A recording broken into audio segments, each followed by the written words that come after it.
안녕하세요. 저는 조성자라고 합니다. 정말 어처구니 없던 제 이야기 좀 들어주세요. 제 나이는 75입니다.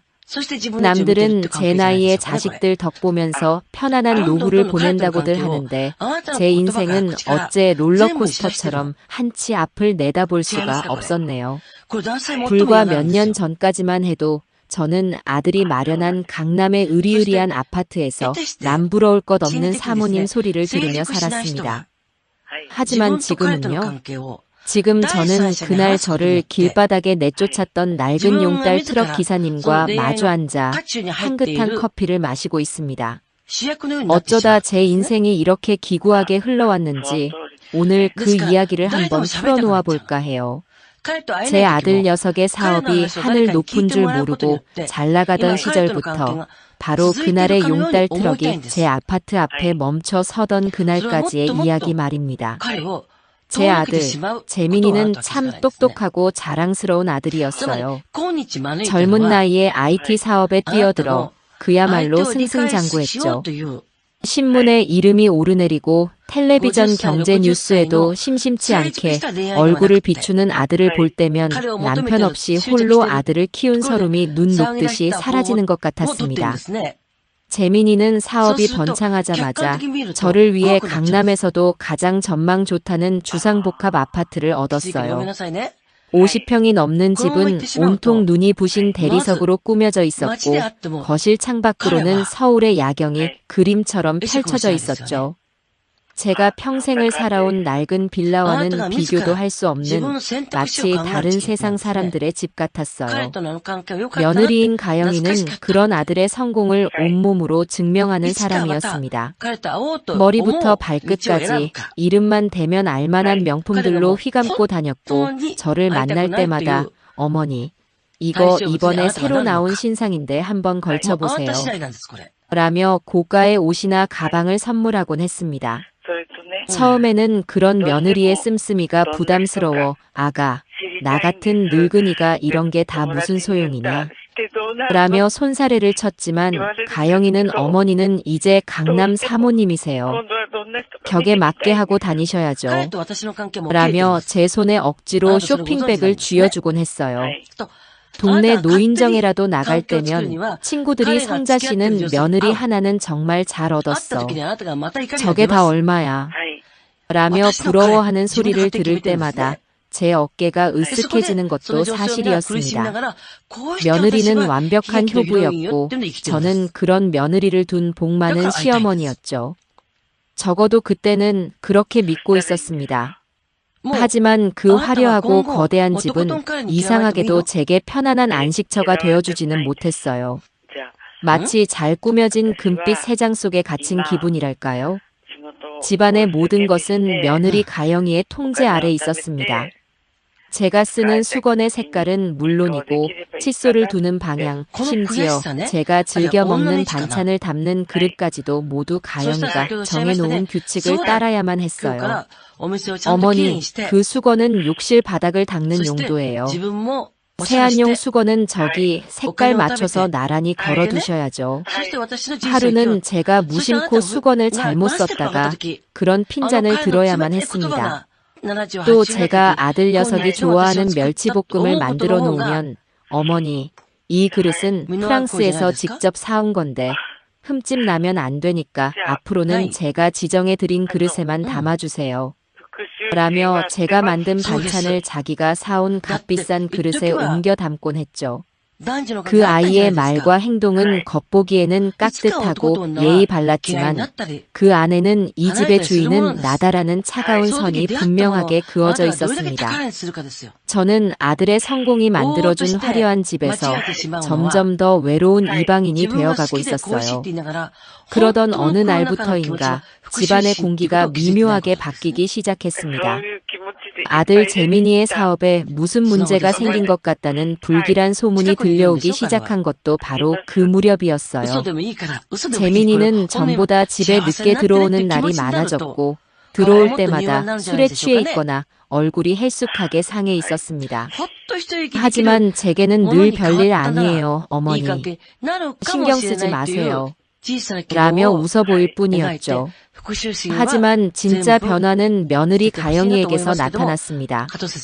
매주 금요일이면 제 방으로 와서 두툼한 현금 봉투를 건네주던 가영이가 어느 날부터인가 용돈을 절반으로 줄였습니다. 그리고는 어머니, 요즘은 현금보다 카드가 편하니까 앞으로는 이걸로 쓰세요. 라며 한도가 정해진 카드 한 장을 내밀더군요. 거실 벽에 걸려있던 유명 화가의 비싼 그림이 어느 날 소리 소문 없이 사라지고 그 자리에는 값싼 복제품이 걸려있기도 했습니다. 제가 아가, 저 그림은 어디 갔니? 하고 물으면 가영이는 그거요?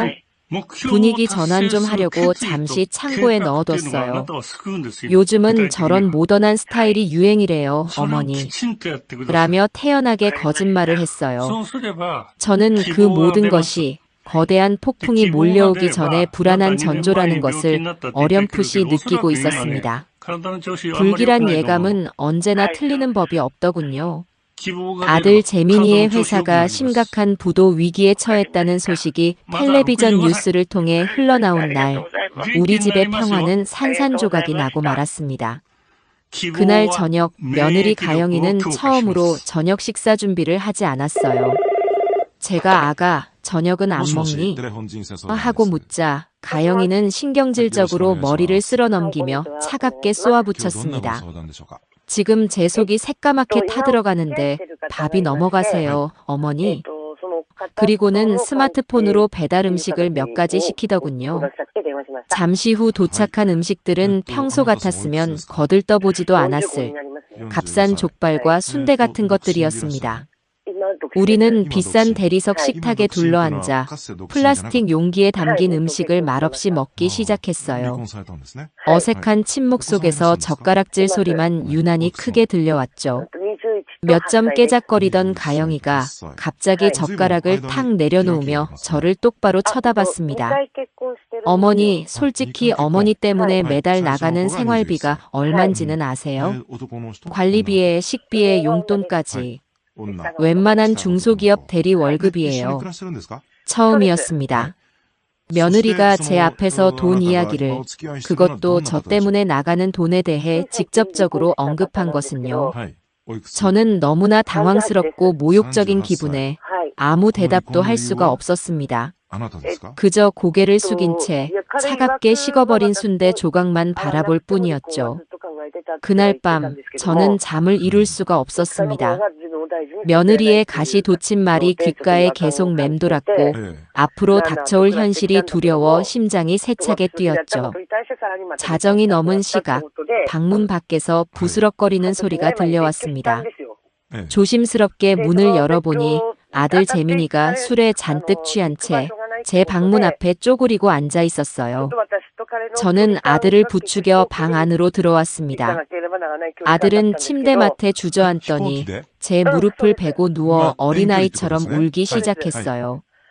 엄마, 미안해. 내가 다 망쳤어. 엄마한테 효도하고 싶었는데 결국 이렇게 불효자가 됐네. 아들의 뜨거운 눈물이 제 치마를 적셨습니다. 저는 그런 아들의 등을 말없이 쓸어주며 함께 울었어요. 평생을 남에게 굽히는 소리 한 번 안 하고 당당하고 씩씩하게 살아온 제 아들이었습니다. 그런 아들이 제 앞에서 무너져 내리는 모습을 보니 제 가슴도 갈기갈기 찢어지는 것 같았죠. 저는 아들이 잠들 때까지 한참 동안이나 머리를 쓰다듬어 주었습니다. 괜찮다, 아들아. 다 괜찮다. 엄마가 있으니 우리 다시 시작하면 된다. 마음속으로 수백 번, 수천 번을 되뇌면서요. 다음 날 아침, 아들은 동이 트기도 전에 집을 나섰습니다. 밤새 잠을 설친 듯 얼굴은 헬쑥하고 눈은 퀭했죠. 회사에 처리할 일이 좀 남아서요. 다녀올게요, 어머니. 힘없이 말하고 현관을 나서는 아들의 뒷모습이 어찌나 안쓰럽고 위태로워 보이던지. 저는 아들이 떠나고 난 뒤 한참 동안이나 현관에 서 있었습니다. 그런데 아들이 나가자마자 제 등 뒤에서 얼음장처럼 차가운 목소리가 들려왔어요. 어머니, 잠시 거실로 나와서 앉으세요. 드릴 말씀이 있어요. 며느리 가영이었습니다. 밤새 남편의 고통을 위로하기는커녕 마치 이 순간만을 기다렸다는 듯 그 아이의 얼굴에는 비장 한마저 감돌고 있었어요. 저는 거실 소파에 며느리와 마주 앉았습니다. 가영이는 테이블 위에 놓여있던 부동산 서류 몇 장을 제 앞으로 휙 밀어놓았습니다. 보시는 대로예요. 이 집 다음 달에 바로 팔 겁니다. 어제 이미 부동산에 내놨어요. 더 이상 이 집을 유지할 능력 우리에겐 없어요. 저는 아무 말도 할 수가 없었습니다. 가영이는 잠시 말을 끊고 제 반응을 살피는 듯 하더니 이내 결정타를 날렸습니다. 그러니까 어머니는 앞으로 사실 곳 알아서 구하세요.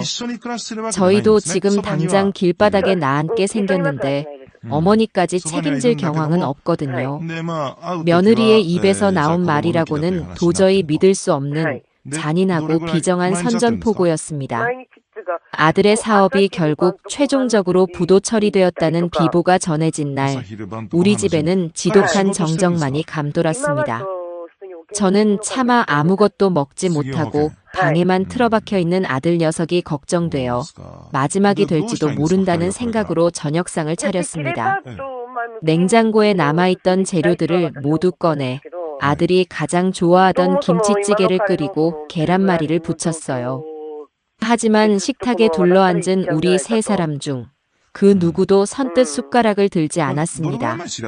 며느리 가영이는 입맛이 없다며 아예 숟가락을 들 생각도 하지 않았고 아들 재민이는 밥그릇에 고개를 푹 파묻은 채 그저 깊은 한숨만 내쉬고 있었죠.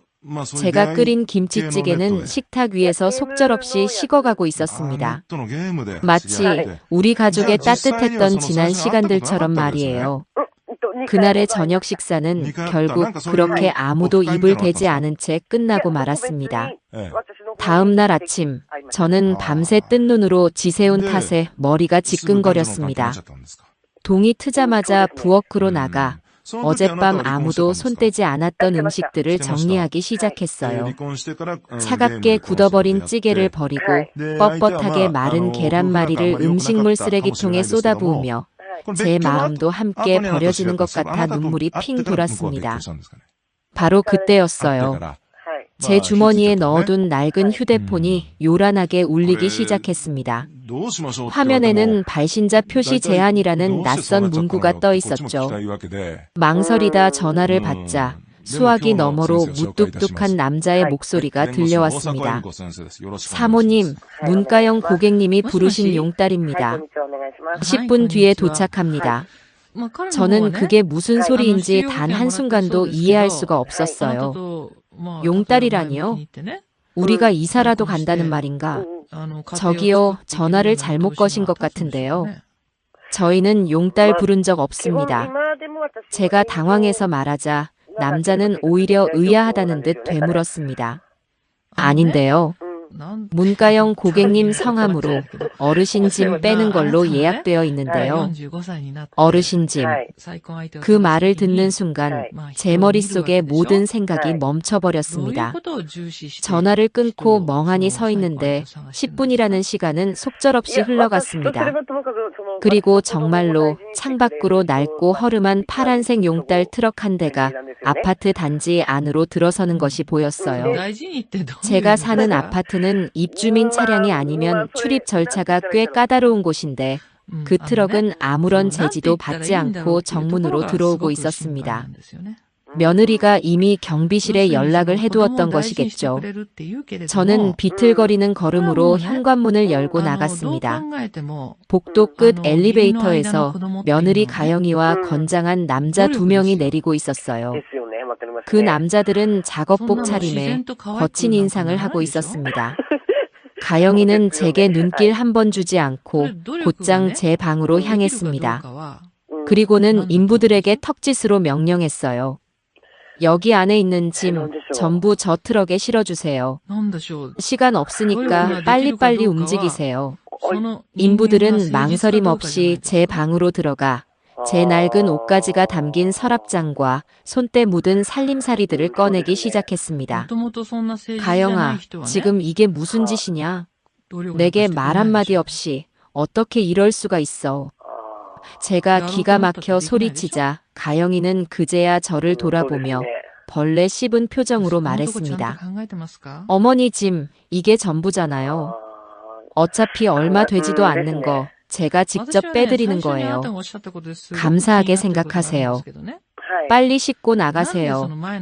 곧 집 보러 사람들이 올 시간이에요.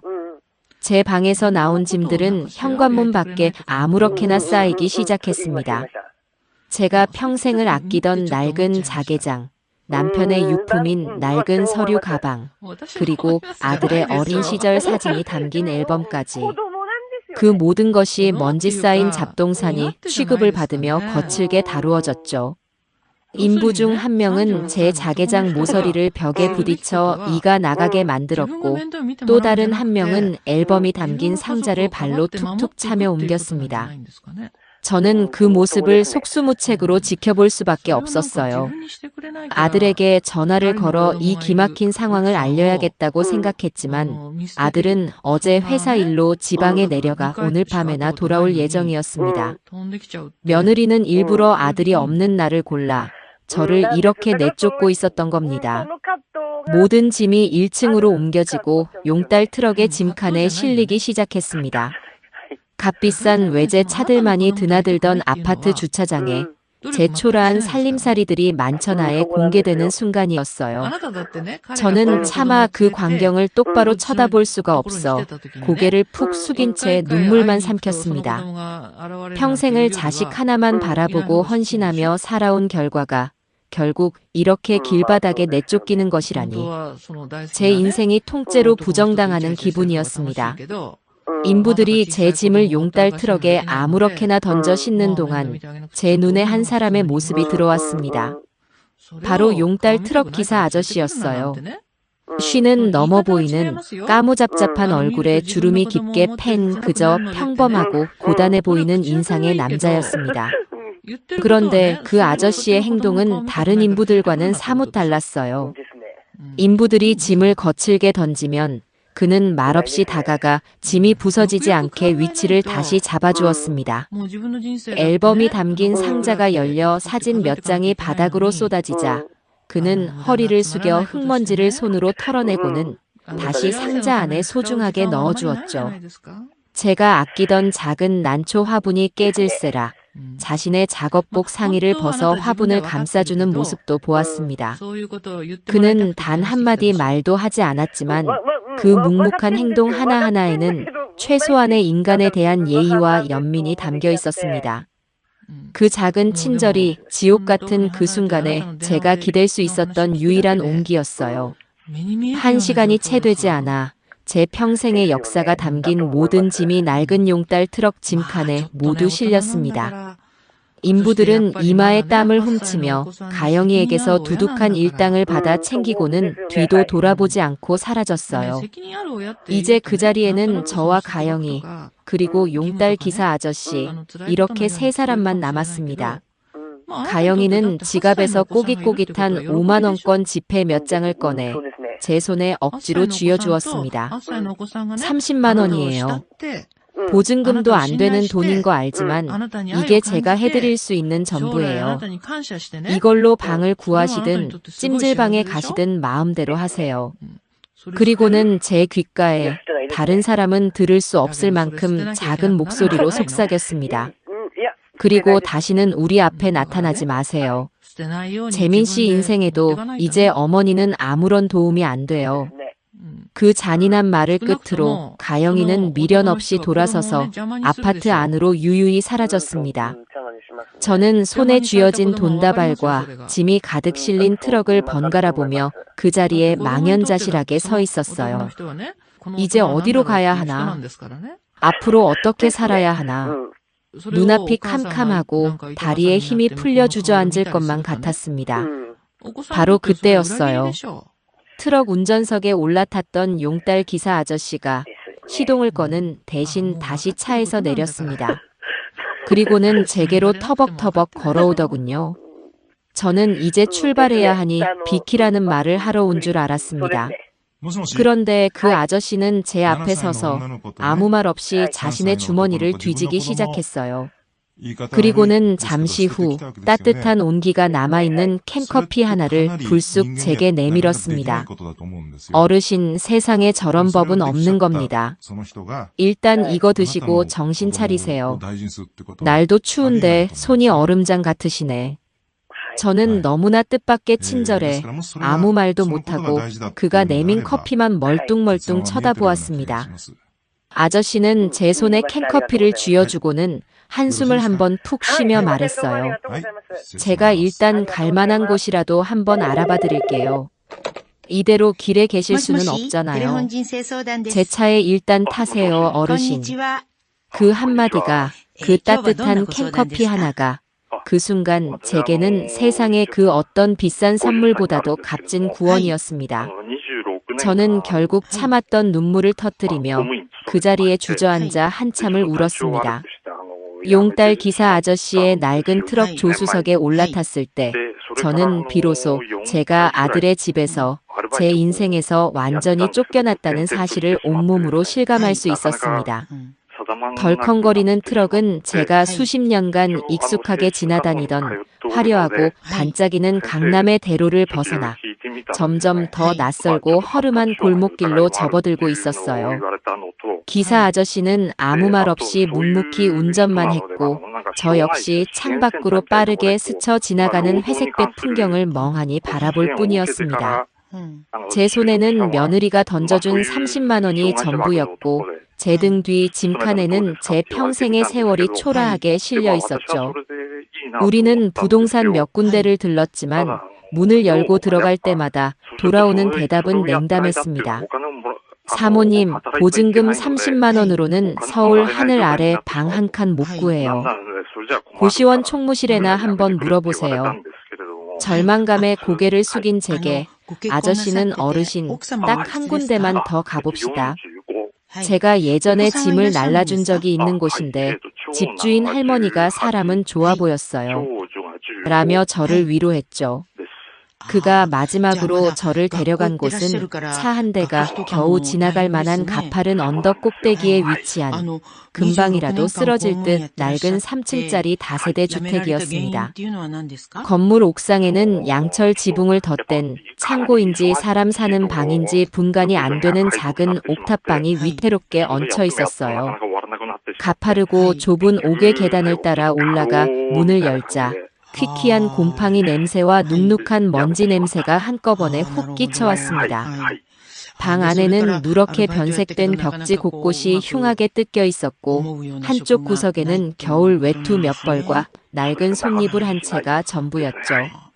하지만 낡은 창문 밖으로 서울 시내가 아득하게나마 내려다 보였고 무엇보다 집주인 할머니는 보증금 없이 한 달치 월세 30만 원만 선불로 내면 지낼 수 있게 해주었습니다. 저에게는 더 이상 선택의 여지가 없었죠. 기사 아저씨와 저는 좁고 위험한 계단을 몇 번이고 오르내리며 제 초라한 짐들을 옥탑방으로 옮기기 시작했습니다. 마지막 짐 상자를 방 안에 내려놓고 아저씨는 거친 숨을 몰아쉬며 이마에 땀을 훔쳤습니다. 그리고는 제게 말했어요. 어르신, 여기서부터는 이제 혼자 하셔야 합니다. 부디 힘내세요.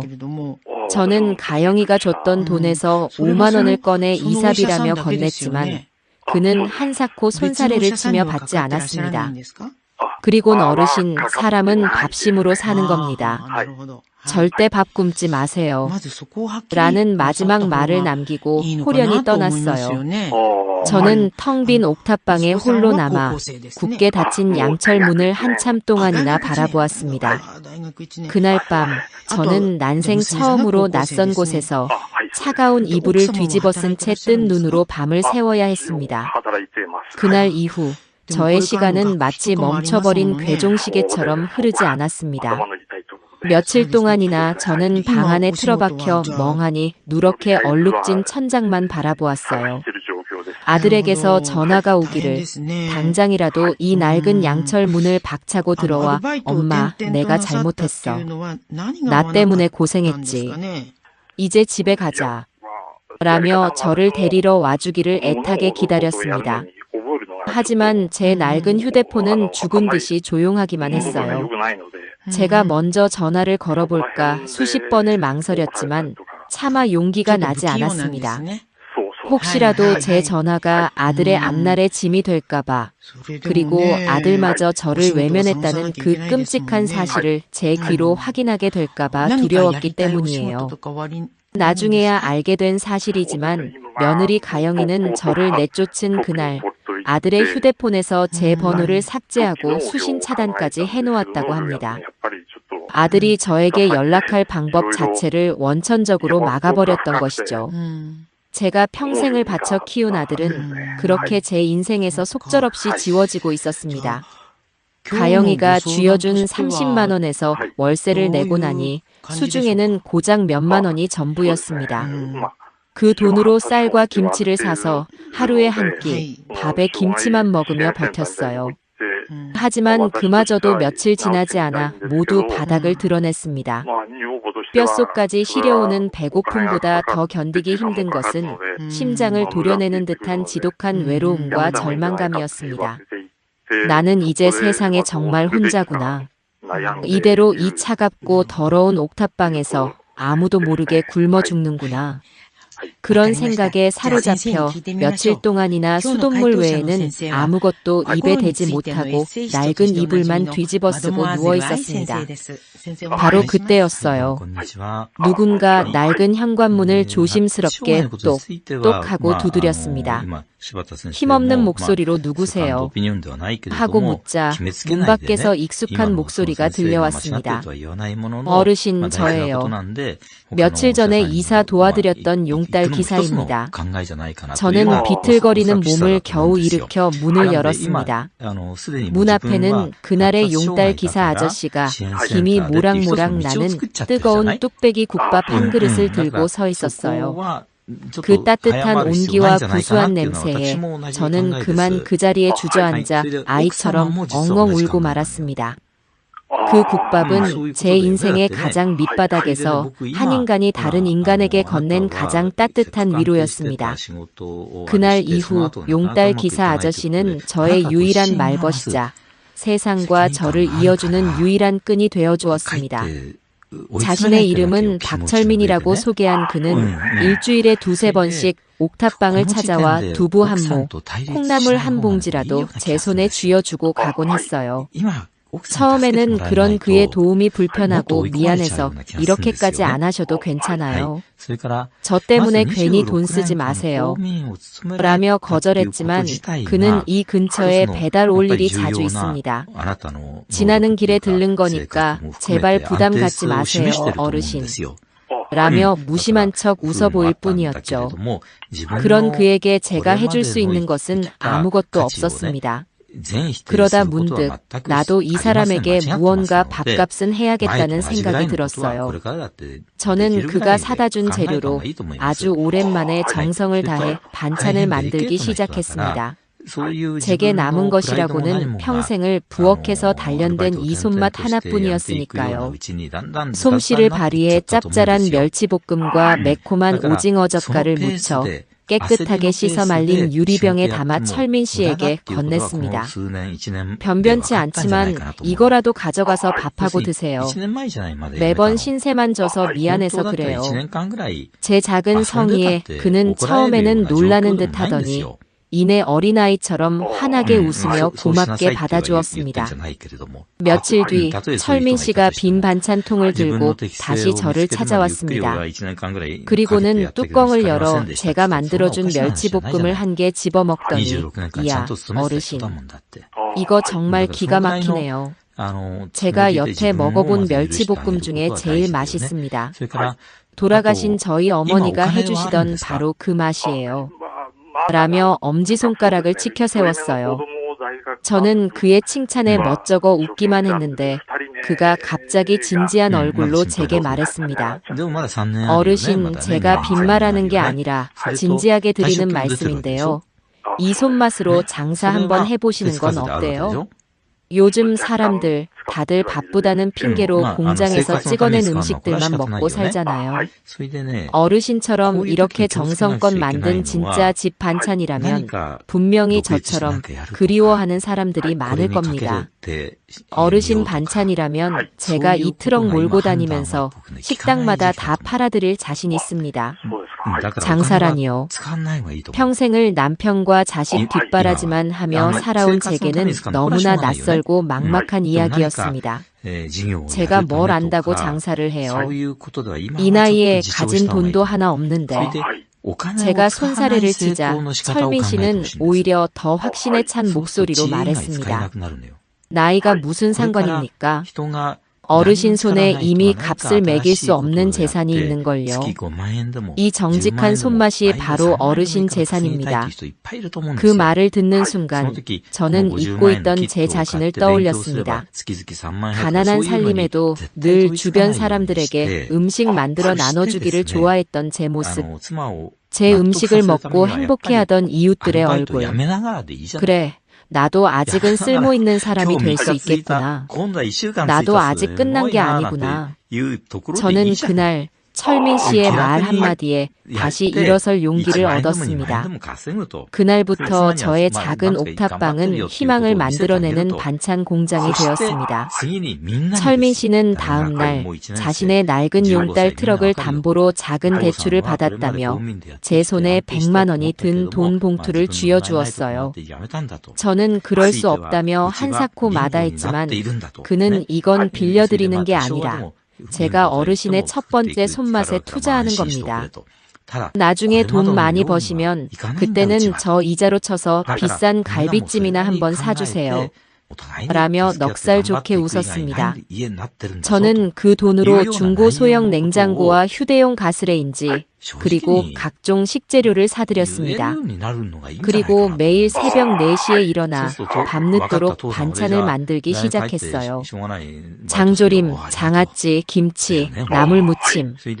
몸은 고되고 힘들었지만 제 손으로 무언가를 다시 만들어낼 수 있다는 사실에 신이 나서 시간 가는 줄도 몰랐습니다.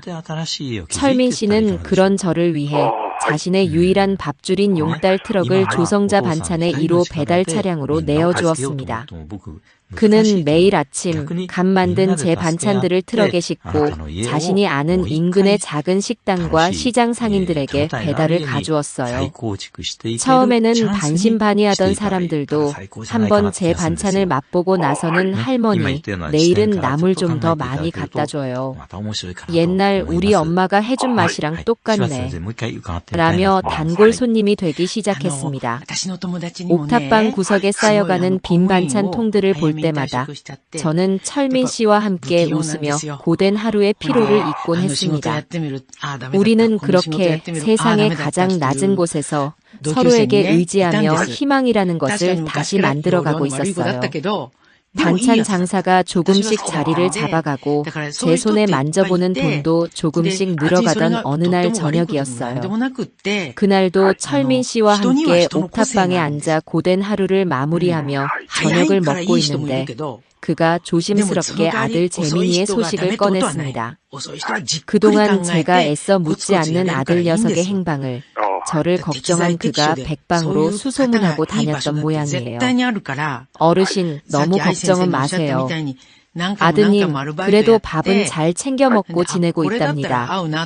철민 씨의 말에 따르면 재민이는 며느리 가영이와 이혼 소송을 진행 중이며 현재는 인천에 있는 한 대형 아파트 공사장을 전전하며 막노동으로 사업 빚을 갚아나가고 있다고 했습니다. 그 말을 듣는 순간 밥을 넘기던 제 목이 턱하고 메어왔습니다. 제 눈에는 아직도 어리기만 한 내 아들이 먼지 날리는 공사장에서 낯선 사람들과 뒤섞여 고된 노동을 하고 있다니요. 제 가슴이 미어졌지만 아들이 도망치지 않고 스스로의 잘못을 책임지려 다시 일어서려 노력하고 있다는 사실에 한편으로는 대견한 마음도 들었습니다. 반면 며느리 가영이는 아들과는 전혀 다른 삶을 살고 있었어요. 철민 씨의 동료 기사들이 전해준 소식에 의하면 가영이는 강남의 아파트를 판 돈으로 청담동에 비싼 월세를 내는 오피스텔을 얻어 여전히 명품을 사들이고 고급 레스토랑을 드나들며 호화로운 생활을 유지하고 있다고 했습니다. 하지만 그 돈도 이제 거의 바닥을 드러내 최근에는 카드 빚에 쪼들리기 시작했고 주변 친구들에게 돈을 빌리러 다닌다는 소문도 함께 들려왔어요. 모든 것을 잃고 밑바닥에서 다시 시작하려는 아들과 마지막 남은 돈으로 꺼져가는 허영의 불씨를 붙잡고 있는 며느리. 두 아이의 엇갈린 행보를 전해 들으며 제 마음은 복잡하고 착잡하기만 했습니다. 저는 그날 밤 잠을 이룰 수가 없었어요. 뜬 눈으로 밤을 새우다 새벽같이 일어나 부엌으로 향했습니다. 그리고 아들 재민이가 어린 적부터 가장 좋아하던 달콤 짭짤한 오징어채 볶음과 기름기가 적은 홍두깨살로 만든 소고기 장조림을 정성껏 만들었어요. 다음 날 아침 저는 출근하는 철민 씨 편에 간 만든 밑반찬과 함께 짧은 편지 한 장을 건넸습니다. 낡은 편지 봉투 안에는 아들아, 다른 건 몰라도 밥 굶지 말고 살아라. 엄마가 라고 쓴 쪽지와 함께 제가 며칠 동안 반찬을 팔아본 꼬깃꼬깃한 만원짜리 지폐 몇 장을 함께 넣었어요. 철민 씨는 아무 말 없이 제 손에 들린 반찬통을 받아들고 묵묵히 고개를 끄덕여 주었습니다. 그렇게 아들의 소식을 간간히 전해 들으며 제 애끓는 마음을 반찬에 담아 보내는 것이 제가 할 수 있는 전부였습니다. 아들이 부디 밥 굶지 않고 언젠가 모든 빚을 다 갚고 떳떳하게 제 앞에 나타나 주기만을 바라는 마음으로 하루하루를 버텨냈어요. 그러던 어느 늦은 가을밤이었습니다. 하루 장사를 마치고 고단한 몸을 누려는데 낯선 번호로 전화 한 통이 걸려왔어요. 혹시 조성자 씨 되십니까? 다급하고 거친 남자의 목소리에 제 심장이 쿵 하고 내려앉았습니다. 네, 그런데요. 누구시죠? 여기는 인천 길병원 응급실입니다. 강재민 환자 보호자분 맞으시죠? 환자분이 공사장에서 작업 중에 5m 높이의 비계에서 추락하는 사고를 당해서 지금 위급한 상태로 수술에 들어갔습니다. 빨리 병원으로 오셔야 할 것 같습니다. 그 말을 듣는 순간 제 세상이 무너져 내렸습니다. 저는 벌벌 떨리는 손으로 철민 씨에게 전화를 걸었고 그는 한밤중이었음에도 불구하고 단숨에 제 옥탑방으로 달려와 주었습니다. 그리고는 저를 용달 트럭에 태우고 캄캄한 고속도로를 미친 듯이 달려 인천의 그 병원으로 향했어요. 차창 밖으로 스쳐 지나가는 도시의 불빛들이 제 눈에는 모두 아들의 생명을 위협하는 괴물처럼 보였습니다. 병원에 도착했을 때 아들은 막 대수술을 마치고 중환자실로 옮겨진 상태였습니다. 하얀 병상에 누워있는 아들의 모습은 제 기억 속에 있던 당당하고 늠름했던 아들이 아니었어요. 얼굴은 하얗게 질려 있었고 온몸은 붕대로 칭칭 감겨 있었으며 한때 운동으로 다져졌던 단단한 몸은 뼈만 앙상하게 남아 볼품없이 쓰러져 있었습니다. 제가 아들의 차가운 손을 잡고 재민아, 엄마 왔다. 아들아, 눈 좀 떠봐. 라고 속삭이자 아들은 아주 힘겹게 천근만근 같은 눈꺼풀을 들어올려 저를 알아보더군요. 그리고 제 얼굴을 보자마자 꽉 막혔던 눈물샘이 터진 듯 아이처럼 서럽게 울기 시작했습니다. 엄마, 엄마. 내가 잘못했어. 내가 다 잘못했어, 엄마. 나 때문에 엄마가 그 고생을 하고 내가 천하의 불효자야. 아들은 쉴 새 없이 울며 제게 용서를 빌었습니다. 저는 그런 아들을 품에 안고 아무 말도 할 수가 없었어요. 그저 괜찮다, 아들아. 살아줘서 고맙다. 그것만으로도 됐다. 라는 말만 되풀이하며 아들의 등을 토닥여줄 뿐이었습니다. 저는 중환자실 복도에 나와 마지막 남은 한 가닥 희망을 걸고 며느리 가영이에게 전화를 걸었습니다. 아무리 이혼 소송 중이라고 해도 한때는 부부의 연을 맺었던 사이인데 남편이 사경을 헤맨다는 소식을 들으면 최소한의 인간적인 도리는 하지 않을까 생각했어요. 하지만 수화기 너머로 들려온 며느리의 목소리는 제 마지막 기대를 산산조각 내버렸습니다. 어머니, 무슨 일이세요? 이 시간에 잠이 덜 깬 듯 세상 모든 귀찮음을 담은 목소리였어요. 제가 떨리는 목소리로 아가, 재민이가 공사장에서 떨어져서 지금 병원에 있어. 거의 죽다 살아났어. 너가 한번 와봐야 하지 않겠니? 라고 말하자 가영이는 잠시 말이 없었습니다. 그리고 잠시 후 그 아이의 입에서는 제 상상을 초월하는 차갑고 잔인한 말이 흘러나왔어요. 그래서요? 그 사람이랑 저 이제 법적으로도 거의 남남이에요. 저보고 지금 어쩌라는 말씀이세요? 저는 너무나 기가 막혀 아무 말도 할 수가 없었습니다. 그래도 한때는 네 남편이었는데 어떻게 그런 말을 하니? 제 말이 채 끝나기도 전에 며느리는 제 말을 끊고 소리쳤습니다. 어머니야말로 저한테 왜 이러세요? 그 사람이 다치든 말든 저랑은 이제 아무 상관없는 일이니까 다시는 저한테 이런 일로 전화하지 마세요. 제 번호도 지워주시고요. 그리고는 일방적으로 전화를 끊어버렸습니다. 저는 뚜뚜거리는 신호음을 들으며 병원의 차가운 벽에 기댄 채 한참을 서 있었습니다. 분노보다 더 큰 슬픔이 제 온몸을 휘감고 있었어요. 제 아들이 저런 여자에게 한때나마 자신의 인생을 걸었다는 사실이 너무나 비참하고 원통해서 견딜 수가 없었습니다. 아들이 병상에 누워있는 동안 세상은 저를 기다려주지 않았습니다. 당장 아들의 병원비를 마련해야 했고 그러기 위해서는 제 작은 반찬 가게가 멈춰서서는 안 되었죠. 저는 밤에는 병원에서 아들 곁을 지키고 낮에는 옥탑방으로 돌아와 미친 듯이 반찬을 만들었습니다. 제 딱한 사정을 알게 된 철민 씨는 마치 자기 일처럼 발 벗고 나서 저를 도와주었어요. 그는 자신의 용딸 일을 잠시 접어두고 매일 아침 제 반찬을 싣고 더 많은 시장과 식당들을 돌아다니며 판로를 개척했습니다. 그의 낡은 트럭 짐칸에는 정성으로 만든 어머니의 손맛, 조성자 반찬이라고 서툰 솜씨로 쓴 현수막이 걸려 있었죠. 신기하게도 제 반찬은 위기 속에서 더욱 빛을 발하기 시작했습니다. 철민 씨의 진심 어린 홍보와 제 반찬을 맛본 사람들의 입소문이 더해져 주문량이 눈에 띄게 늘어났어요. 할머니 반찬을 먹으면 고향에 계신 우리 엄마 생각이 나요.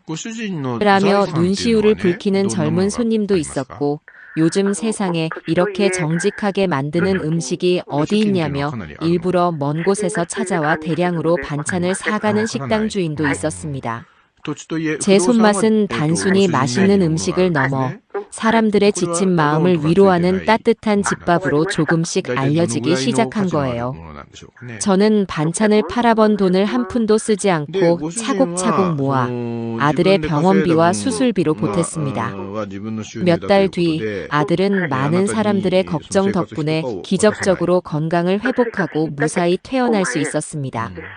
하지만 퇴원한 아들에게는 돌아갈 집도 가족도 없었죠. 갈 곳 없이 멍하니 병원 로비에 서 있는 아들을 보니 제 가슴이 또 한 번 무너져 내렸습니다. 저는 그런 아들의 손을 잡고 제 옥탑방으로 데려왔어요. 좁고 허름한 방이었지만 이제는 우리 두 모자가 세상의 비바람을 피할 수 있는 유일한 안식처였습니다. 그날 이후 아들은 제 반찬 가게의 첫 번째 직원이 되었습니다. 처음에는 사고의 후유증과 지난날에 대한 죄책감으로 방 안에만 틀어박혀 있던 아들이었지만 매일 새벽같이 일어나 땀 흘려 일하는 제 모습과 묵묵히 우리 모자를 돕는 철민 씨를 보며 조금씩 마음을 열기 시작했어요.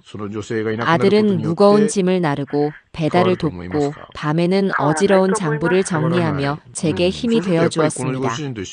예전에 수십 명의 직원을 거느리던 잘나가던 사업가의 모습은 온데간데 없었지만 어머니의 곁에서 묵묵히 땀 흘리는 지금의 아들이 저는 훨씬 더 자랑스럽고 든든했습니다.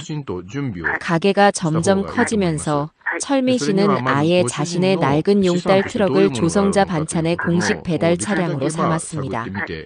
그는 더 이상 이사비를 받지 않았어요. 대신 제가 주는 월급을 받아 생활하는 우리 가게의 어엿한 정직원이 되었죠.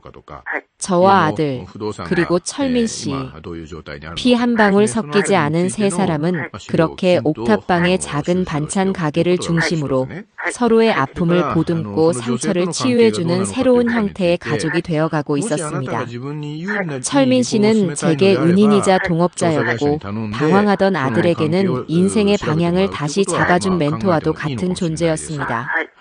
아들은 철민 씨를 아저씨라고 부르며 친형처럼 따랐고 철민 씨 역시 아들을 친동생처럼 아끼고 격려해 주었죠. 세 사람이 함께 땀 흘려 일하고 작은 옥탑방에 둘러앉아 소박한 저녁을 먹는 그 시간들은 제가 강남의 화려한 아파트에서 살았던 그 어떤 순간보다도 따뜻하고 행복했습니다.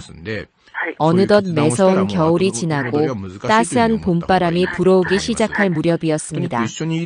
우리 가게는 더 이상 옥탑방에서 감당할 수 없을 정도로 주문량이 늘어났어요.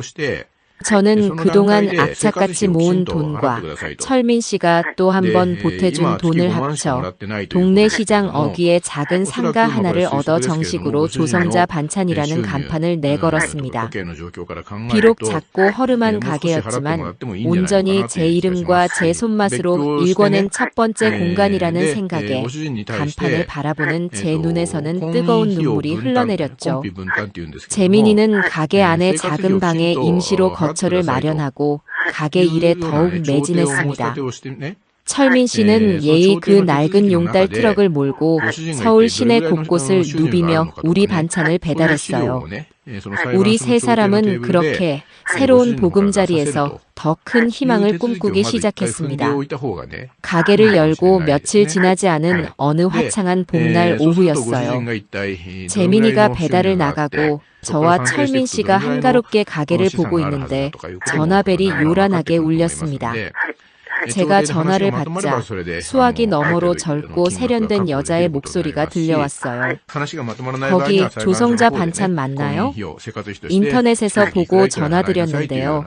저희는 청담동에 있는 고급 오피스텔 VVIP 고객들을 관리하는 컨시어지 서비스 업체입니다. 저희 고객분들께 매일 아침 신선하고 건강한 프리미엄 한식 반찬을 배달해드리고 싶은데 혹시 가능할까요? 청담동 VVIP. 제가 평생을 살아온 세상과는 너무나 다른 낯선 단어들이었죠. 저는 잠시 망설였지만 철민 씨가 옆에서 어르신, 이건 우리 가게가 클 수 있는 아주 좋은 기회입니다. 라며 용기를 북돋워 주었습니다. 저는 결국 계약을 수락했고 다음 날부터 청담동의 그 고급 오피스텔에 매일 아침 가장 신선하고 좋은 재료로 만든 특별 반찬을 배달하기로 했습니다. 다음 날 아침 저는 평소보다 더 일찍 일어나 정성을 다해 반찬을 만들었습니다. 그리고 완성된 반찬들을 고급스러운 보자기에 정성껏 포장했어요. 첫 배달인 만큼 아들 재민이가 직접 다녀오는 것이 좋겠다고 생각했죠.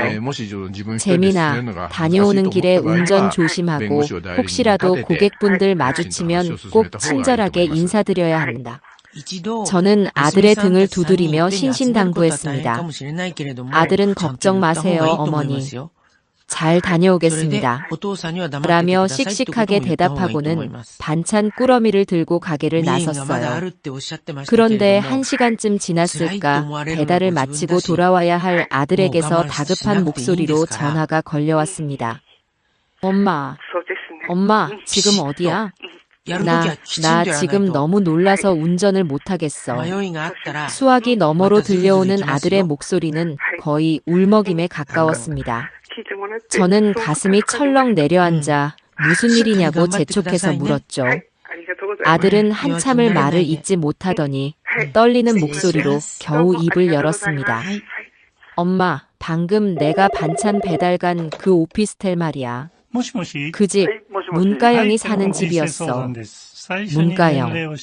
제 기억 속에서 애써 지워버렸던 그 이름이 아들의 입에서 나오는 순간 제 심장이 얼어붙는 것 같았습니다. 아들의 말에 따르면 오피스텔 현관에서 마주친 컨시어지 매니저가 고객 리스트를 확인하는 과정에서 문가영 고객님이라는 이름을 똑똑히 들었다고 했습니다. 순간 너무 놀라 주저앉을 뻔했지만 애써 태어난 척 반찬만 전달하고 도망치듯 빠져나왔다는 것이었어요. 모든 퍼즐 조각이 그제야 맞춰졌습니다. 가지고 있던 돈이 다 떨어져 가던 가영이가 비싼 외식을 줄이고 비교적 저렴한 배달 반찬을 시켜 먹기 시작한 것이었어요. 그리고 하필이면 수많은 반찬 가게 중에 바로 제 가게의 반찬을 주문했던 겁니다. 세상에 이런 기막힌 우연이 또 있을까요? 저는 전화기를 붙잡은 채 한동안 아무 말도 할 수가 없었습니다. 아들은 거의 울먹이며 말했어요. 엄마, 나 이제 저기 배달 못 가. 그 여자 얼굴을 어떻게 봐. 나 무서워, 엄마. 저는 그런 아들을 겨우 진정시키고 당장 가게로 돌아오라고 말했습니다. 그리고 잠시 후 가게 문을 열고 들어온 아들의 얼굴은 사색이 되어 있었습니다. 저는 그날 한참을 고민했습니다. 이 기막힌 악연을 여기서 끊어내야 할까? 아니면 이것 또한 하늘이 제게 준 기회일까? 만약 배달을 계속한다면 언젠가는 가영이가 이 모든 사실을 알게 될 것이 분명했습니다. 그때 그 아이는 어떤 반응을 보일까요? 그리고 저는 그 아이를 다시 마주할 용기가 있을까요? 수만 가지 생각이 제 머릿속을 복잡하게 헤집어 놓았습니다. 옆에서 제 고민을 묵묵히 지켜보던 철민 씨가 조심스럽게 입을 열었어요. 어르신, 제 생각에는 배달을 계속하는 것이 좋을 것 같습니다. 저는 의아한 눈으로 그를 쳐다보았죠. 그는 제 시선을 피하지 않고 단단한 목소리로 말을 이었습니다. 도망치거나 피하는 건 우리가 아니라 그 사람이 해야 할 일입니다. 우리는 잘못한 것이 아무것도 없지 않습니까? 우리가 땀 흘려 정직하게 만든 음식을 돈을 내고 사 먹겠다는데 마다할 이유가 없습니다. 그리고 재민이가 가기 힘들다면 이제부터 그 배달은 제가 직접 가겠습니다. 그의 말에는 흔들림 없는 확신이 담겨 있었어요. 저는 그의 눈을 보며 제 마음을 정했습니다. 그래, 피하지 말자. 정면으로 부딪혀보자. 이것이 어쩌면 그 아이에게 저와 제 아들이 어떻게 다시 일어섰는지를 보여줄 수 있는 가장 확실한 방법일지도 모릅니다. 그날 이후 청담동 오피스텔로 가는 아침 배달은 철민 씨의 몫이 되었습니다. 그는 매일 아침 제가 정성껏 싼 반찬 꾸러미를 들고 낡은 용달 트럭을 몰아 청담동으로 향했어요. 다행히 배달은 비대면으로 문 앞에 조용히 놓아두고 오는 방식이라 가영이와 직접 마주칠 일은 없었습니다. 그렇게 며칠, 몇 주가 흘렀습니다. 가영이는 아무것도 모른 채 매일 아침 자신이 그토록 경멸하고 내쫓았던 시어머니의 손맛이 담긴 반찬으로 아침 식사를 하고 있었겠죠. 저는 매일 아침 철민 씨가 배달을 나설 때마다 복잡하고 미묘한 감정에 사로잡히곤 했습니다. 이건 복수일까요? 아니면 연민일까요? 어쩌면 둘 다일지도 모릅니다. 그 아이가 언젠가 진실을 알게 되었을 때 느끼게 될 충격과 굴욕감을 상상하면 통쾌한 마음이 들다가도 한때는 제 며느리였던 그 아이가 이제는 남이 해준 반찬에 의지의 끼니를 해결하고 있다는 사실에 마음 한구석에 씁쓸해지는 것은 어쩔 수 없었습니다. 그러던 어느 날 아침이었어요. 철민 씨가 배달을 마치고 평소보다 조금 상기된 얼굴로 가게에 돌아왔습니다. 어르신, 오늘 아침에 큰일 날 뻔했습니다. 그의 말에 따르면 그날은 오피스텔 현관에서 가영이와 마주칠 뻔했다고 합니다. 엘리베이터를 기다리고 있는데 등 뒤에서 하이힐 소리가 들려 돌아보니 가영이가 자기를 향해 걸어오고 있었다는 것이었어요. 그는 순간 너무 놀라 자기도 모르게 옆에 있던 비상계단으로 몸을 숨겼다고 했습니다. 다행히 가영이는 그를 알아보지 못하고 엘리베이터를 타고 올라갔지만 철민 씨는 심장이 철렁 내려앉는 것 같았다고 했죠. 어르신, 아무래도 그 사람이 조금씩 의심을 하기 시작한 것 같습니다. 조심해야 할 것 같아요. 그의 말을 듣고 보니 그럴 가능성이 충분했습니다. 아무리 입맛이 둔한 사람이라도 몇 주 동안 같은 음식을 먹다 보면 그 맛이 낯익다는 것을 느끼게 될 테니까요. 어쩌면 가영이는 제 반찬을 먹으며 아주 희미하게 잊고 싶었던 과거의 기억을 떠올리고 있었을지도 모릅니다. 가영이가 진실을 알게 되는 데는 그리 오랜 시간이 걸리지 않았습니다. 철민 씨의 예감대로 가영이는 며칠 동안 반찬을 먹으며 그 맛이 너무나 익숙하고 어딘가 기분이 나쁠 정도로 자신의 입맛에 딱 맞는다는 사실에 강한 의심을 품기 시작했다고 해요. 특히 자기가 유일하게 먹을 줄 알았던 맵지 않고 달콤하게 볶은 멸치볶음의 맛은 세상에 단 한 사람, 바로 저만이 낼 수 있는 맛이라는 것을 그 아이 역시 어렴풋이 기억하고 있었던 겁니다.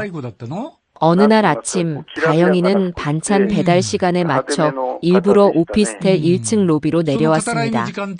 그리고 창밖 주차장을 유심히 살폈죠. 잠시 후 오피스텔 정문으로 들어서는 낡고 허름한 파란색 용달 트럭 한 대를 발견했습니다.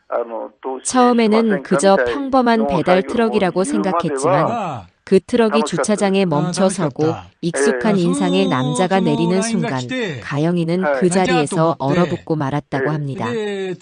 바로 몇 달 전 비 오는 날 자신의 시어머니와 그 초라한 짐들을 싣고 떠났던 바로 그날의 그 용달 트럭, 그 용달 기사였으니까요. 가영이는 믿을 수 없는 현실에 한동안 그 자리에 못 박힌 듯 서 있었다고 합니다. 그리고는 홀린 듯이 주차장으로 걸어 나갔어요. 마침 철민 씨는 반찬을 문 앞에 두고 막 트럭으로 돌아온 참이었습니다. 가영이는 떨리는 손으로 트럭 문에 큼지막하게 적힌 상호를 가리켰습니다. 어머니의 정성, 조성자 반찬, 그리고 그 아래에 적힌 너무나도 익숙한 제 전화번호. 모든 진실을 알게 된 순간 가영이의 얼굴은 하얗게 질려버렸다고 해요. 자신이 그토록 무시하고 경멸하며 내쫓았던 시어머니, 이제는 죽었는지 살았는지 관심조차 없었던 그 늙은 시어머니의 반찬을 매일 아침 돈을 주고 사서 먹고 있었다는 충격적인 사실, 그리고 그 반찬을 배달해준 사람이 자신에게 굴욕적인 기억을 안겨주었던 바로 그 용달 기사였다는 사실에 가영이는 참을 수 없는 굴욕감과 분노에 휩싸였습니다. 철민 씨의 말에 따르면 가영이는 아무 말도 하지 못하고 그저 입술을 파르르 떨며 자신과 트럭을 번갈아 쳐다보기만 하다가 이내 비명을 지르며 오피스텔 안으로 뛰어들어갔다고 합니다. 모든 것이 탄로난 순간이었죠. 이제 우리에게는 가영이의 다음 행동을 기다리는 일만 남아 있었습니다. 며칠 동안 가영이에게서는 아무런 연락도 오지 않았습니다. 그 침묵이 폭풍전야처럼 느껴져 오히려 더 불안했죠. 저와 아들, 그리고 철민 씨는 매일 가게 문을 열면서도 언제 들이닥칠지 모르는 그 아이 때문에 마음을 졸여야만 했습니다. 그리고 마침내 운명의 날이 찾아왔어요. 그날은 유난히 손님이 많아 점심시간이 한참 지나도록 눈코 뜰 새 없이 바쁜 날이었습니다. 마지막 손님까지 다 빠져나가고 저희 세 사람이 겨우 한숨을 돌리며 늦은 점심을 먹으려던 참이었죠. 바로 그때 가게 문에 달린 풍경이 딸랑하는 소리를 내며 불청객의 등장을 알렸습니다. 가게 문을 열고 들어선 사람은 다름 아닌 문가영이었습니다. 예전에 그 화려하고 당당했던 모습은 온데간데 없었어요. 값비싼 명품 옷 대신 어디서 샀는지 모를 낡은 트렌치코트를 걸치고 있었고 완벽하게 세팅되었던 머리는 푸석하게 엉클어져 있었습니다. 하지만 그 초라한 행색과는 반대로 그 아이의 눈은 분노와 도끼로 이글이글 타오르고 있었죠. 가영이는 가게 안을 한번 휙 둘러보더니 저와 아들 그리고 철민 씨를 차례로 쏘아보고는 경멸이 가득한 목소리로 제게 말했습니다. 재밌으셨어요, 어머니? 이런 식으로 저를 비웃고 조롱하니까 아주 통쾌하셨냐고요. 저는 숟가락을 내려놓고 자리에서 일어나 그 아이와 마주 섰습니다. 무슨 말을 하는 건지 모르겠구나. 우리는 그저 우리 일을 했을 뿐이다. 제 담담한 대답에 가영이는 코웃음을 치며 더 큰 소리로 악을 썼습니다. 이게 일로 보여요? 이건 명백한 복수잖아요. 어떻게 저 같은 사람을 시켜서 나한테 일부러 이딴 반찬 쪼가리를 배달시킬 수가 있어요? 이건 나를 능멸하고 기만하는 행위라고요. 그때 가만히 듣고만 있던 아들 재민이가 자리에서 벌떡 일어났습니다. 문가영, 너야말로 지금 무슨 말을 하는 거야?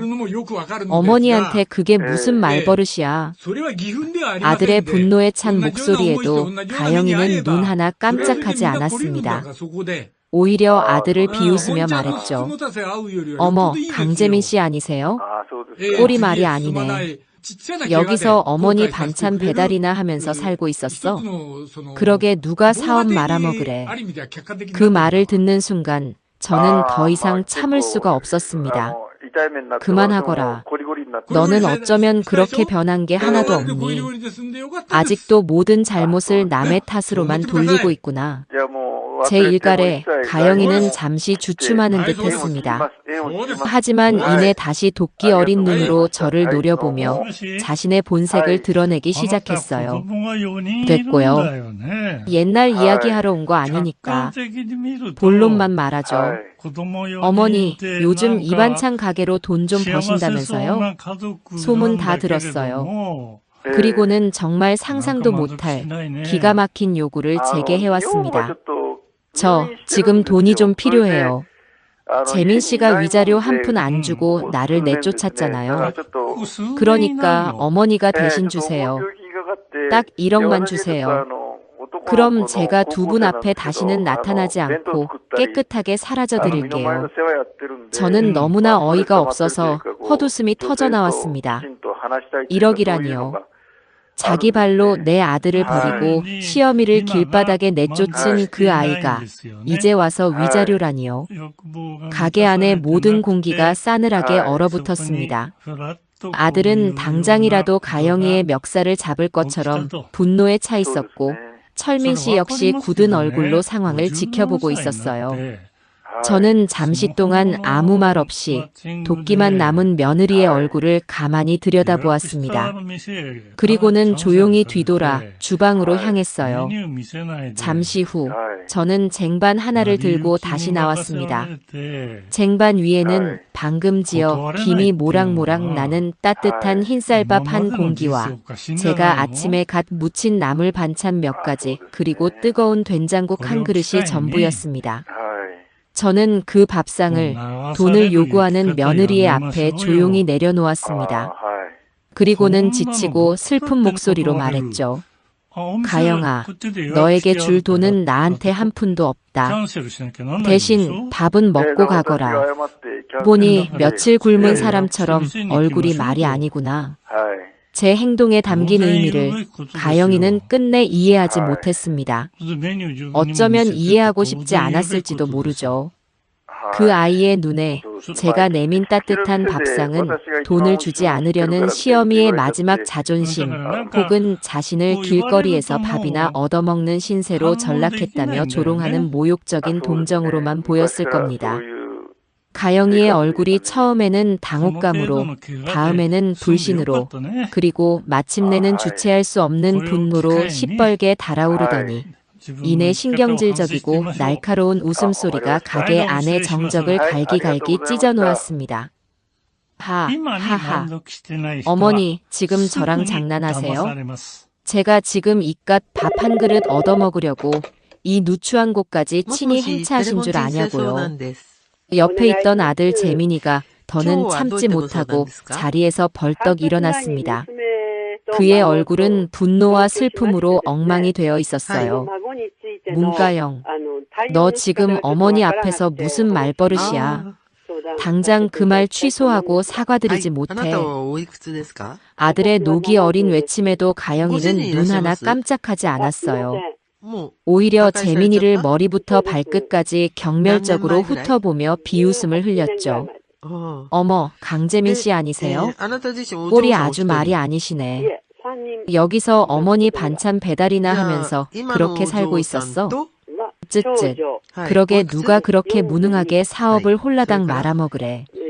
너만 아니었어도 너만 제대로 했어도 내가 사람들 앞에서 이딴 꼴은 안 당했어. 뭐? 이 여자 봐라. 너 내가 병원에서 죽다 살아났을 때 뭐라고 했는지 벌써 잊었어? 나랑 상관없는 사람이라고 다시는 연락하지 말라고 했던 게 바로 너야. 내가 사업 자금 때문에 마지막으로 아버지 묘까지 팔자고 했을 때 너는 백화점 가서 신상 골프채 사달라고 졸랐던 거 기억 안 나. 아들의 울분에 찬 외침에 저와 철민 씨는 처음 듣는 이야기라는 듯 놀란 눈으로 재민이를 쳐다보았습니다. 두 사람 사이에 험한 말이 오가려던 찰나 제가 조용히 재민이의 팔을 잡고 말렸습니다. 됐다 아들아. 저 아이와 더는 말 섞지 마라. 상처만 받을 뿐이다. 그리고 저는 다시 가영이를 향해 지치고 슬픈 목소리로 말했습니다. 가영아, 진정하고 내 말을 들어보거라. 너를 조롱하려는 마음은 눈곱만큼도 없었다. 너에게 줄 돈은 정말 나한테 한 푼도 없지만 그래도 한때나마 내 며느리였던 너가 굶주린 얼굴을 하고 있는 것을 보니 어미 된 도리로서 차마 그냥 보낼 수가 없어서 그런 것이다. 이 밥이라도 배불리 먹고 기운 차려서 네 인생을 똑바로 살아나가거라. 계속 그렇게 남탓만 하며 망가뜨리기에는 너의 젊은 날이 너무 아깝지 않니? 제 진심 어린 충고가 그 아이의 마지막 남은 이성의 끈을 툭 하고 끊어버린 모양입니다. 가영이는 갑자기 악마 같은 표정으로 돌변하더니 짐승 같은 고함 소리를 내지르며 제가 내려놓은 밥상을 그대로 뒤엎어버렸습니다. 와장창 하는 귀가 먹먹할 정도로 요란한 소리와 함께 뜨거운 국과 밥, 반찬들이 사방으로 튀었고 깨진 그릇 파편들이 가게 바닥을 어지럽게 나뒹굴었어요. 가게 안은 순식간에 아수라장이 되었습니다. 저는 하얗게 흩어진 밥알들을 망연자실하게 내려다보며 그 자리에 얼어붙은 듯 서 있을 수밖에 없었어요. 저 밥알 하나하나가 마치 갈기갈기 찢겨나간 제 마음 같았습니다. 내가 거지야. 내가 이딴 동냥이나 받으려고 온 줄 아냐고. 끝까지 나를 이렇게 비참하게 만들어야 속이 시원해요. 바로 그때였습니다. 아침 일찍 마지막 배달을 나갔던 철민 씨가 가게 문을 열고 들어선 것은요. 그는 가게 안에 난장판과 울음을 삼키고 있는 저, 그리고 분이 풀리지 않는지 여전히 씩씩거리고 있는 가영이를 보고 순식간에 모든 상황을 파악한 듯 했습니다. 그의 얼굴이 싸늘하게 굳어지는 것을 저는 똑똑히 보았습니다. 아들 재민이가 분을 참지 못하고 가영이에게 달려들려는 것을 철민 씨는 말없이 한쪽 팔로 막아 세웠습니다. 그리고는 흙 묻은 작업화를 벗고 조용히 가게 안으로 들어와 길을 막고 선 가영이의 앞에 섰어요. 철민 씨는 화를 내거나 소리를 지르지 않았습니다. 그는 그저 낮고 지독하게 차분한 목소리로 가영이에게 물었습니다. 당신이 사람입니까? 그의 조용한 질문은 그 어떤 고함보다도 더 무겁게 가게 안의 공기를 짓눌렀습니다. 가영이는 예상치 못한 그의 등장과 기세에 눌려 잠시 아무 말도 못하고 주춤거렸어요. 철민 씨는 그런 가영이를 똑바로 쳐다보며 천천히 말을 이었습니다. 당신이 사람입니까? 가영이는 예상치 못한 그의 등장과 서늘한 기세에 눌려 잠시 아무 말도 못하고 주춤거렸어요. 하지만 이내 자존심이 상했는지 다시 도끼 어린 눈으로 철민 씨를 쏘아붙였습니다. 뭐? 당신이 뭔데 지금 여기 끼어들어? 어디서 굴러먹던지도 모를 낡은 트럭 기사 주제에 지금 나한테 설교하는 거야? 철민 씨는 가영이의 모욕적인 말에 눈 하나 깜짝하지 않았습니다. 그는 그저 경멸이 담긴 헛웃음을 한번 흘리고는 나직이 말을 이었습니다. 내가 누군지 궁금하시오? 나는 당신이 버린 양심을, 당신이 내팽개친 도리를, 그리고 당신이 외면한 사람의 눈물을 바로 곁에서 모두 지켜본 사람이요. 그는 한 걸음 더 가영이에게로 다가섰습니다. 그의 움직임은 느렸지만 그 안에는 결코 물러서지 않을 단단함이 담겨 있었죠. 내가 당신을 처음 본 날, 당신은 어떤 옷을 입고 어떤 차에서 내렸는지 기억하시오? 나는 똑똑히 기억합니다. 반짝이는 실크 원피스에 내 트럭 한 대 값은 좋게 넘을 명품 가방을 들고 번쩍이는 외제차에서 내렸지. 그리고 어르신이 어떤 표정으로 당신이 버린 짐들을 하염없이 바라만 보고 있었는지도 똑똑히 기억하고 있어. 세상 모든 것을 잃어버린 사람의 얼굴이 바로 그런 것이더군. 가영이는 그의 말에 입술을 파르르 떨었습니다. 그래서 뭐 어쨌다는 거야? 내 돈으로 내가 뭘 사입든 내 남편 집에서 시어머니를 내보내든 당신 같은 사람이 상관할 일이 아니잖아. 상관할 일이 아니다. 철민 씨는 기가 막힌다는 듯 되물었습니다. 사람이 사람의 도리를 저버리는 현장을 목격했는데 어찌 상관이 없단 말이오. 당신은 어르신의 낡은 자개장을 가리키며 인부들에게 저런 촌스럽고 냄새나는 건 버려요라고 말했지. 기억하시오? 그깟 낡아빠진 고물이 뭐가 중요하다고 아직도 그 얘기야. 고물? 철민 씨의 목소리가 처음으로 조금 높아졌습니다. 그게 어르신의 어머니, 그러니까 당신 아들의 증조 할머니께서 어르신께 물려주신 단 하나뿐인 유품이라는 건 알고 있었소? 당신은 돈으로 살 수 없는 세월과 기억을 그저 촌스럽다는 이유 하나만으로 쓰레기 취급했단 말이오. 옆에서 듣고 있던 아들 재민이가 어머니하고 저를 부르며 울먹였습니다. 저 역시 처음 듣는 이야기였어요. 철민 씨가 그날의 일을 그렇게까지 세세하게 기억하고 있으리라고는 상상도 못했습니다. 철민 씨는 잠시 말을 끊고 저를 한번 돌아보았습니다. 그의 눈빛에는 깊은 연민과 가영이를 향한 주체할 수 없는 분노가 함께 담겨 있었어요.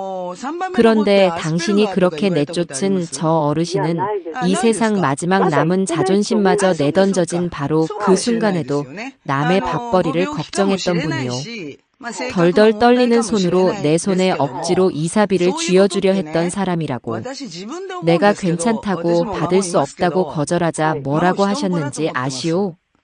가영이는 대답 대신 입을 굳게 다물었습니다. 철민 씨는 그날을 회상하듯 아주 느리고 힘있는 목소리로 말을 이었습니다. 기사님도 오늘 꾸준히 하셨으니 이 돈으로 따뜻한 밥 한 끼라도 사드시라고요. 자기 몸 하나 누일 곳 없는 사람이 생전 처음 본 남의 밥그릇을 먼저 걱정했단 말이오. 당신은 이해할 수 있겠소? 당신처럼 자기 자신밖에 모르는 사람이 평생을 가도 그 마음을 단 한 톨이라도 이해할 수 있겠냐는 말이오. 그의 말에 저도 아들도 처음 듣는 이야기라는 듯 놀란 눈으로 그를 쳐다보았습니다. 철민 씨는 아랑곳하지 않고 말을 계속했습니다. 그의 시선은 이제 가영이를 넘어 그녀의 영혼 깊은 곳을 꿰뚫는 듯 했습니다. 그런데 당신은 어떻소? 그 아들이 피땀 흘려 벌어다 준 돈으로 호의호식하다가 그 돈이 떨어지니 이제 와서 밥상을 얻고 행패를 부립니까? 당신이 그 돈으로 백화점에서 쇼핑을 즐길 때 어르신은 이 차가운 옥탑방 구석에서 밤새 나무를 묻혔소. 당신이 고급 레스토랑에서 우아하게 스테이크를 썰 때 당신 아들은 저 먼 지방 공사장에서 흙먼지 묻은 찬밥을 삼켰고 그건 당신들이 무능해서 그런 거잖아. 재민 씨가 사업만 제대로 했어도 내가 이렇게 될 일은 없었어. 내가 알 바 아니야. 가영이가 마지막 발악처럼 소리쳤습니다. 무능. 철민 씨는 한심하다는 듯 혀를 찼습니다. 사람이 살다 보면 넘어질 수도 있는 법이요. 중요한 건 넘어졌을 때 혼자 내버려 두는 게 아니라 함께 일으켜 세워주는 것이지. 그걸 가족이라고 부르는 거고. 당신은 그 가족을 돈 몇 푼과 맞바꾼 거요. 철민 씨의 목소리는 조용했지만 그 안에 담긴 무게는 천근만근과도 같았습니다. 그는 바닥에 나뒹구는 깨진 그릇 조각을 향해 천천히 걸어갔습니다. 그리고는 허리를 숙여 된장국 국물이 묻은 가장 큰 사기 그릇 조각 하나를 집어들었어요. 이 그릇이 어떤 그릇인지 아시오? 이 그릇, 어르신이 옥탑방에서 며칠 밤낮으로 반찬을 팔아 처음으로 번 돈으로 나와 재민이에게 따뜻한 밥 한 끼 해주고 싶다며 직접 고른 그릇이요. 당신이 아무렇지 않게 엎어버린 이 밥상은 누군가에게는 절망의 끝에서 다시 일어선 희망 그 자체였고 피눈물이 밴 자존심이었으며 그리고 서로를 보듬는 따뜻한 마음이었단 말이오. 그는 그릇 조각을 든 채 다시 가영이에게로 다가왔습니다. 그의 눈빛은 이제 분노를 넘어 깊은 경멸로 가득 차 있었어요. 그는 바닥에 나뒹구는 깨진 그릇 조각들을 발끝으로 가리키며 마지막 말을 내뱉었습니다. 이 밥상, 당신이 엎은 게 차라리 다행입니다. 당신 같은 사람은 어르신이 정성껏 차려준 이 따뜻한 밥을 먹을 자격조차 없으니까. 그러니 당장 이 신성한 밥터에서 나가시오. 다시는 이 귀한 땀이 밴 땅에 발 디딜 생각 말고. 철민 씨의 그 서리빨 같은 일갈에 가영이는 아무 말도 하지 못했습니다. 분노로 일그러져 있던 그 아이의 얼굴이 이제는 당혹감과 수치심으로 하얗게 질려 있었어요. 가영이는 저와 아들 그리고 자신의 앞을 막아선 철민 씨를 차례로 노려보더니 결국 아무 말도 하지 못하고 욕설만 한번 나직이 내뱉고는 뒤돌아서서 가게를 뛰쳐나갔습니다. 딸랑하고 풍경 소리가 그 아이의 퇴장을 알렸죠. 그 뒤로 동네에서는 물론이고 그 어디에서도 가영이를 봤다는 사람은 아무도 없었습니다. 마치 처음부터 이 세상에 없었던 사람처럼 그녀는 그렇게 우리의 삶에서 완전히 사라져버렸어요. 가영이가 떠나고 난 뒤 가게 안에는 무거운 침묵만이 남았습니다. 저는 그제야 참았던 눈물을 터뜨리며 바닥에 주저앉았고 아들은 말없이 다가와 제 어깨를 감싸 안았습니다. 어머니 죄송해요. 저런 사람을 제가 사랑했었다는 게 믿기지 않아요. 제가 괴물이랑 살았습니다, 어머니. 아들은 말을 잇지 못하고 울먹였습니다. 철민 씨는 아무 말 없이 빗자루와 쓰레받기를 가져와 묵묵히 바닥에 흩어진 음식물과 유리 조각들을 쓸어 담기 시작했어요. 그날의 그 소라는 제 인생을 끈질기게 따라다녔던 지독한 악연이 마침내 끝났음을 알리는 시끄럽고도 서글픈 신호탄과도 같았습니다. 그 모든 광경을 바로 곁에서 지켜본 아들 재민이는 그날 이후로 한 뼘 더 성장한 어른이 되었습니다. 이전까지 아들의 마음속에 남아있던 과거의 성공에 대한 미련과 실패에 대한 자기 연민, 그리고 가영이에 대한 일말의 애증까지도 그날의 사건으로 모두 깨끗하게 털어낸 듯 보였어요. 아들은 다음 날 제 앞에 와서 깊이 고개를 숙였습니다. 어머니, 그리고 아저씨, 정말 죄송하고 또 감사합니다. 두 분이 아니었다면 저는 아직도 과거의 망령에 사로잡혀 앞으로 나아가지 못했을 겁니다. 이제 제가 두 분을 평생 지켜드리겠습니다. 그날 이후 아들은 가게 일을 자기 일처럼, 아니 자기 목숨처럼 여기며 매달렸습니다. 밤낮을 가리지 않고 새로운 반찬을 개발하고 더 넓은 거래처를 확보하기 위해 발로 뛰었죠. 아들의 그런 성실한 모습에 저는 마음 한구석이 든든하면서도 한편으로는 제게 늘 든든한 버팀목이 되어준 철민 씨에게 미안하고 고마운 마음이 들었습니다. 어느덧 여름이 지나고 귀뚜라미 소리가 들려오는 가을밤이었습니다. 하루 장사를 마치고 저와 철민 씨는 가게 앞 작은 평상에 앉아 시원한 막걸리 잔을 기울이고 있었어요. 아들은 가게 안에서 내일 나갈 주문량을 확인하며 장부를 정리하고 있었죠. 우리는 아무 말 없이 밤하늘에 떠있는 둥근 달을 한참 동안이나 바라보았습니다. 그때 철민 씨가 아주 조심스럽게 그리고 조금은 수줍은 목소리로 제게 말했습니다. 어르신, 제가 어르신을 처음 만난 날이 기억나십니까? 저는 고개를 끄덕였죠. 그날을 어찌 잊을 수 있겠어요. 그날 어르신께서 그 모진 수모를 당하시면서도 제게 건네려 하셨던 그 5만 원이 제게는 5억 원보다 더 큰 돈으로 느껴졌습니다. 세상에 아직은 이렇게 따뜻한 사람이 있구나. 그때 처음 생각했습니다. 그는 막걸리 한 사발을 단숨에 비우고는 제 손을 가만히 잡으며 말을 이었습니다. 어르신, 제가 뭐 대단한 걸 바라는 건 아닙니다. 그저 지금처럼 앞으로 남은 인생 좋은 벗이 되어서 서로 아플 때 이렇게 기댈 어깨가 되어주고 기쁠 때 마주보고 웃어줄 수 있는 그런 사이로 그렇게 함께 늙어가고 싶습니다. 그것은 사랑 고백이라기보다는 한 사람이 다른 사람에게 건네는 가장 진솔하고 따뜻한 동행의 약속이었습니다. 저는 아무 말 없이 저보다 더 거칠고 투박한 그의 손을 마주 잡았습니다. 저같이 보잘것없는 늙은이에게 그런 따뜻한 말씀을 해주시니 몸 둘 바를 모르겠습니다. 저야말로 철민 씨가 아니었다면 지금쯤 어디서 차가운 밥을 먹고 있을지. 앞으로 저도 철민 씨의 좋은 벗이 되어드리겠습니다. 세월은 참 빠르게 흘렀습니다. 조성자 반찬은 정직한 손맛과 저희들의 기구한 사연이 더해져 동네 반찬 가게를 넘어 어엿한 중소식품 회사로 성장했습니다. 아들 재민이는 특유의 성실함과 영민함으로 이제는 수십 명의 직원을 거느리는 유능하고 젊은 사장이 되어 회사를 훌륭하게 이끌어 나갔어요. 낡고 허름했던 옥탑방은 이제 수백 평 규모의 깨끗하고 현대적인 시설을 갖춘 공장이 되었고 철민 씨의 낡은 용달 트럭 한 대는 이제 조성자 반찬이라는 로고가 선명하게 찍힌 번듯한 냉장 배달 트럭 수십 대로 바뀌어 있었습니다. 회사가 커지면서 저는 자연스럽게 경영 일선에서 물러났습니다.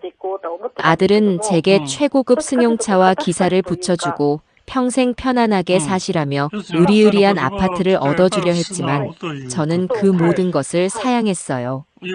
대신 제가 평생을 바쳐 일궈온 이 가게가 한눈에 내려다 보이는 작은 언덕 위에 소박한 집 한 채를 짓고 그곳에서 철민 씨와 함께 조용한 행복을 누리는 삶을 선택했습니다. 우리는 구청에 가서 혼인신고를 하지는 않았어요. 그저 서로에게 가장 아끼고 의지하는 친구이자 세상에 단 하나뿐인 소중한 가족으로 남기로 약속했죠. 이제 제 하루 중 가장 행복한 시간은 오후에 따스한 햇살을 받으며 집 앞 툇마루에 앉아 철민 씨와 함께 갓 내린 원두커피를 마시는 시간입니다. 예전에는 믹스커피가 세상에서 제일 맛있는 커피인 줄 알았는데 사람 입맛도 세월 따라 변하는 모양이에요. 우리는 아무 말 없이 언덕 아래 분주하게 오가는 우리 회사의 배달 트럭들을 내려다보곤 합니다. 하얀 트럭들이 줄지어 공장을 빠져나가 서울 시내 곳곳으로 뻗어나가는 모습을 볼 때면 마치 제가 낳은 자식들이 세상으로 나아가 제 몫을 다하는 것을 보는 것처럼 가슴이 벅차오르곤 하죠. 그러면 철민 씨는 제 마음을 다 안다는 듯이 빙그레 웃으며 말합니다. 저 하얀 차들이 아무리 많아져도 제 낡은 파란 트럭만 한정은 없을 겁니다. 그 트럭에는 어르신의 눈물과 제 땀, 그리고 우리 재민이의 희망이 함께 실려 있었으니까요. 그의 말에 우리는 또 한 번 마주보며 소리내어 웃습니다. 제 인생의 가장 밑바닥에서 만난 그 낡은 용달 트럭은 이제 제 인생을 가장 높은 곳으로 이끌어준 세상에서 가장 소중한 보물이 되어 제 기억 속에 남아 있습니다. 아들 재민이는 예전에 그 어떤 아들보다 더 지극하고 속 깊은 효자가 되었습니다. 아들은 매주 주말이면 손수 운전을 해서 저와 철민 씨를 모시고 교회의 경치 좋은 곳으로 나들이를 가곤 합니다. 그리고 저뿐만 아니라 자신이 다시 일어설 수 있도록 곁을 지켜준 철민 씨를 마치 친아버지 이상으로 깍듯하고 살갑게 모시죠. 아저씨, 아니 아버님. 요즘 허리가 안 좋으시다던데 제가 좋은 한약 한 제 지어 올리겠습니다. 라며 철민 씨의 건강을 제 건강보다 더 살뜰히 챙기는 아들을 볼 때면 저는 이만하면 내 인생 참 잘 살아왔구나 하는 생각에 가슴이 뿌듯해집니다. 이제 제게는 자랑스러운 아들과 세상에서 가장 든든한 벗이 있으니 더 이상 바랄 것이 아무것도 없습니다. 저는 이제 제가 평생을 바쳐온 부엌을 떠나 새로운 소일거리를 찾았습니다. 매일 아침 우리 공장에서 가장 신선한 재료로 만든 반찬들을 따로 챙겨 동네의 독거노인 분들이나 형편이 어려운 이웃들에게 직접 나누어주는 일을 시작한 것이에요. 제가 인생의 가장 밑바닥에 홀로 내팽개쳐졌을 때 철민 씨가 건넸던 그 따뜻한 국밥 한 그릇의 온기를 저는 평생 잊을 수가 없습니다. 그 작은 온기가 없었다면 지금의 저는 아마 이 세상에 없었을지도 모릅니다. 제가 받았던 그 따뜻함을 이제는 세상의 다른 누군가에게 되돌려주는 삶. 그것이 제가 남은 인생을 살아가야 할 이유라고 저는 생각합니다. 반찬을 받아들고 고맙습니다, 보살님. 이라며 제 손을 꼭 잡아주시는 할머니들의 주름진 얼굴을 볼 때마다 저는 돈으로는 결코 살 수 없는 진정한 행복과 보람을 느낍니다.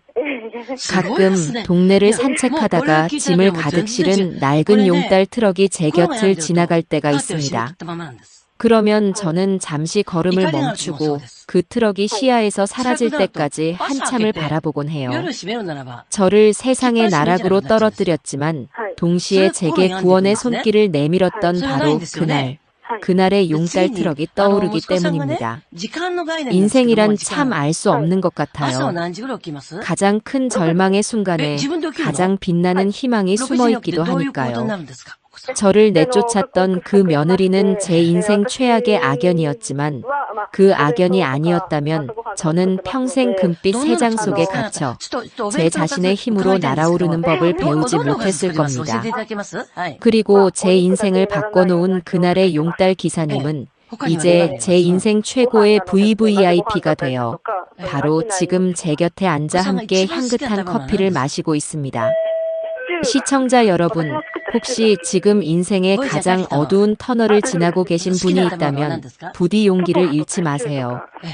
그 터널의 끝에 어쩌면 여러분을 기다리는 것은 낡고 초라한 용달 트럭의 모습일지도 모르지만 그 트럭이 여러분을 세상에서 가장 행복한 곳으로 데려다 줄지도 모르는 일이니까요.